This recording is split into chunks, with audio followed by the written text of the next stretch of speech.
Hi, everybody, and welcome. I am so glad that you could join us today for this discussion. I'm just going to start by telling you a little bit about myself. You can read about my bio, obviously, on the webpage. So I'm not going to spend a ton of time going through it, but I came to Quinnipiac as an adjunct faculty initially because I had worked with Quinnipiac Law School a lot on some projects that were near and dear to me. I was a Superior Court judge for the state of Connecticut for 20 years. And during that time, I developed a pipeline project called Law Camp for Teens, which Quinnipiac partnered with me in doing. And so when I retired from the bench in 2018, I wanted to continue to work with young people, to help young people enter the legal profession. And I particularly wanted to make sure that we continued our efforts to diversify the legal profession. And that's something that I've been involved in and interested in since I graduated from Yale Law School in 1989. And even before that, when I attended Rutgers University, Douglas College, where I got my degree in English and I minored in French and African American studies. And so I'm excited to be a part of the faculty at Quinnipiac as a Partridge Fellow. I'm teaching evidence and critical race theory. And also I have taught remedies, and next term I'll be teaching alternative dispute resolutions. So I wanted to tell you a little bit about my bio in the context of critical race theory, because in a lot of ways, critical race theory and me grew up together. Critical race theory started in 1989, and that was actually the year that I graduated from law school. And so before I graduated from law school, and while I was in law school, there was nothing called critical race theory. When I was in law school, the big movements were like law and economics or critical legal studies. But there wasn't critical race theory, but there were the beginnings of it. And so some of my classmates and I were involved in some of the beginnings of it. Critical race theory grew out of this frustration that the law didn't adequately address the issues of racial hierarchy and racial injustice. And so one of my classmates was the first person I knew who wrote a paper on this concept of intersectionality, that we have multiple identities. And that is one of the components that came out and became a central feature of critical race theory. The first person I knew that rejected the colorblind approach to the legal analysis was me. I mean, I was always saying, don't say you don't see my color. My color is my color, recognize that, but just don't attach negative attributions to that. And that is also a central tenet that grew out of critical race theory, that a colorblind approach won't resolve the problems that we have, that instead we have to have a race conscious approach. And so I grew up as critical race theory grew up. And now critical race theory has gone from being this movement that was founded by law professors, lawyers, and legal activists in 1989 in Madison, Wisconsin, to this worldwide phenomenon that has gone well beyond law. It is in law, obviously, but it's in healthcare, it's in social work, it's in education, it's in art, it's in science. You find critical race theorists in all of those disciplines. It's in the United States, it's in Europe, it's in Asia, it's in South America, it's in Canada. It has spread worldwide and it's sprouted all over. So I want to spend a few minutes talking about what this discipline is and where it came from. Like, where did it come from? And to do that, I'm going to start in a way that I generally start my classes. I start all my classes this way, whether they're critical race theory or evidence or anything else. I start with an acknowledgement. And I start by saying we acknowledge the indigenous people and tribes upon whose land our university resides, particularly the Quinnipiac tribe for whom the university is named.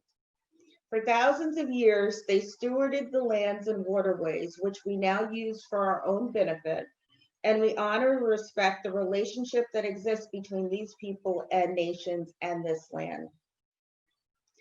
I started that in my critical race theory class because critical race theory examines the effect of race on outcomes in society and outcomes in law. I continue to do it in all of my classes because I think it's really important for us to center the concept that the reason and the way we have laws has a lot to do with issues of race. And so critical race theory simply asks the question and provides some answers as to what is race and why does it matter.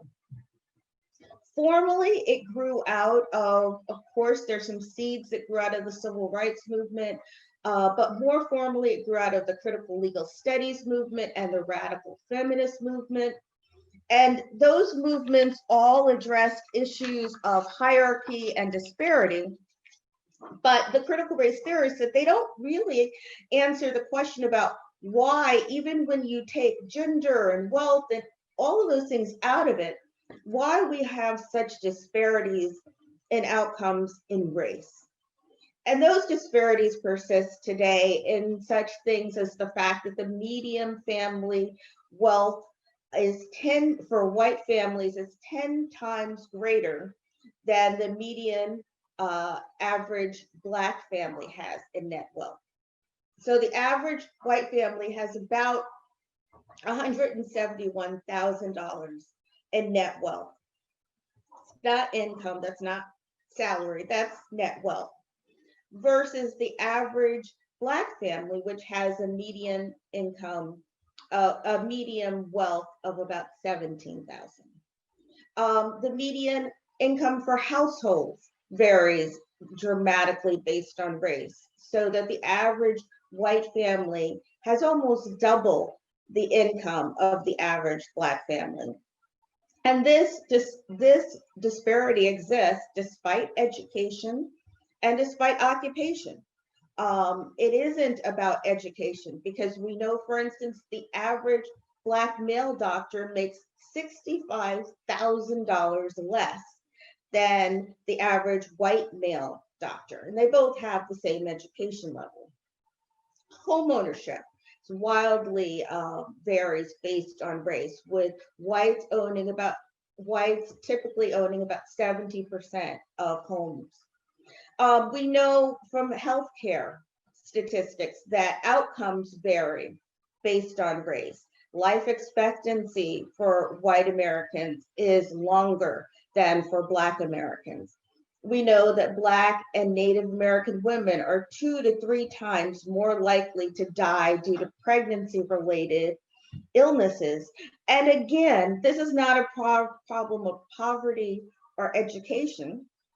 We learned recently about Serena Williams, who's probably one of the wealthiest and most successful people on the planet, who almost died because of pregnancy-related illnesses.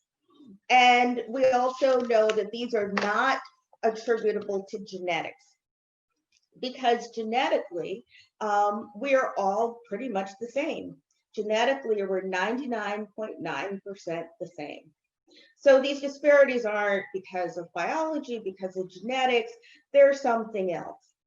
And perhaps even more potently, the thing that really drives a lot of critical race theory's work is the disparities in residential housing, education, and policing.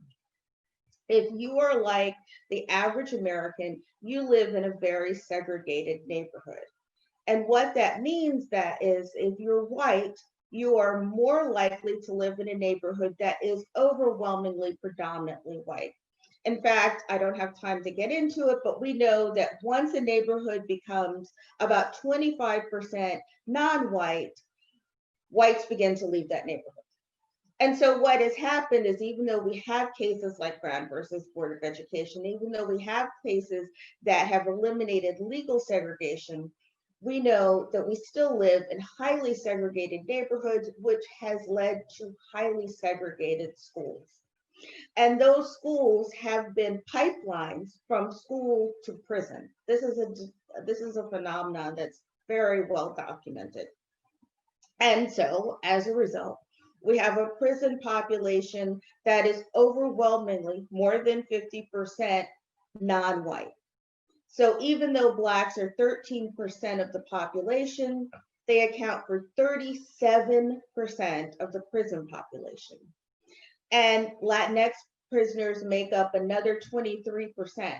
Whites only represent 1/3 of the prison population, despite being about 2/3 of the overall population. So that means, in sheer numbers, in our prison in 2019, we had 1.5 million people in prison. That's a whole nother discussion because we do over incarcerate. But of that 1.5 million, 1 million were non-white. And we know that rates of criminality, rates of drug use don't vary a lot based on race.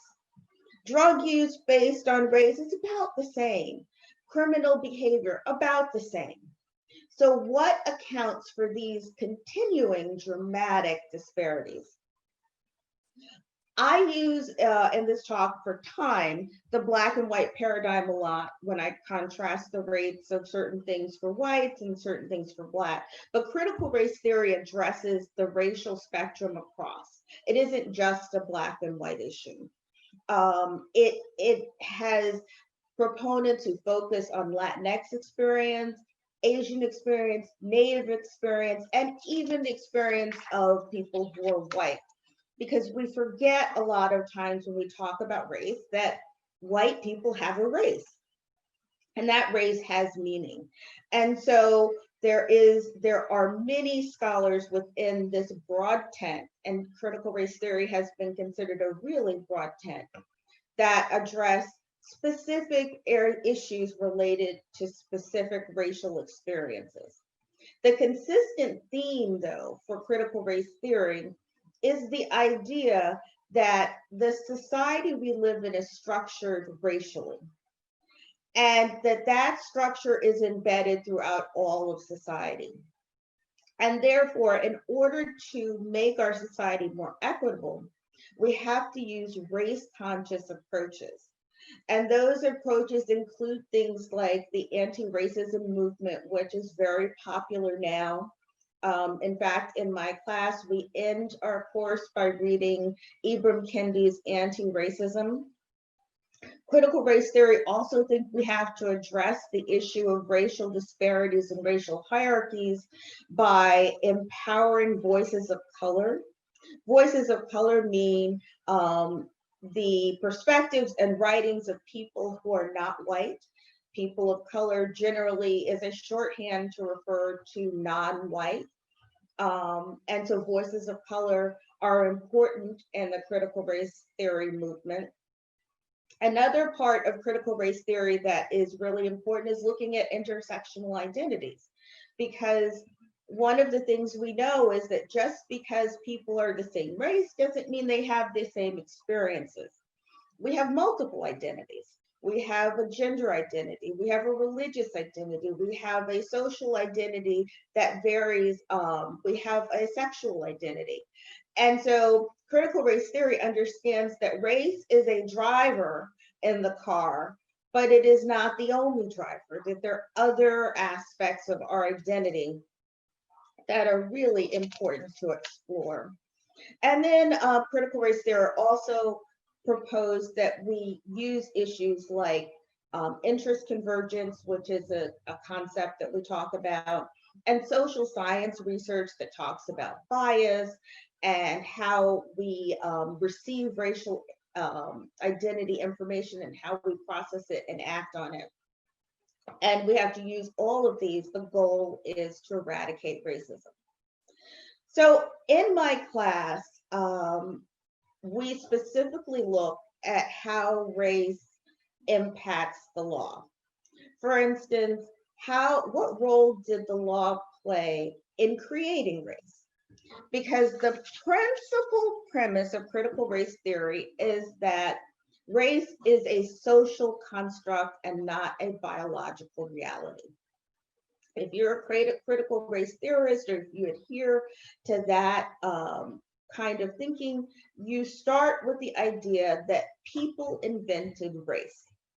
And if people invented race, how did the law take part in that invention?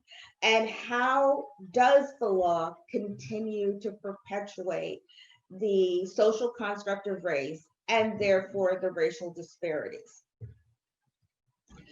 And finally, what role can the law play in remedying some of the problems of racial justice? To get to that discussion, however, to get to those issues that we talk about in the cases, and we do examine cases, and we do examine legal scholars who've written articles. But to get to that, we start with an idea that we all have a racial identity. And so we can't even engage in the discussion until we begin to come to terms with what our own racial identity is and how it is that we know what we think we know about race. All voices are important in this. I work in the diversity sphere, and one of the women who I work with to present is a white woman psychologist. And she said, and I think there's great merit to this, that she really is taken aback to the idea of people of color, because don't white people have a color? And I have to agree with her. You know, we all have a racial identity and we all have a color. And so we start from that perspective that all the voices are important in this dialogue, and that there are no or really very few right or wrong answers. Critical race theory is one way to look at the problem, and it presents one set of solutions. And it's a very broad tent. So within that tent, there are many different ways to get to the ultimate goal, and the ultimate goal is racial equity.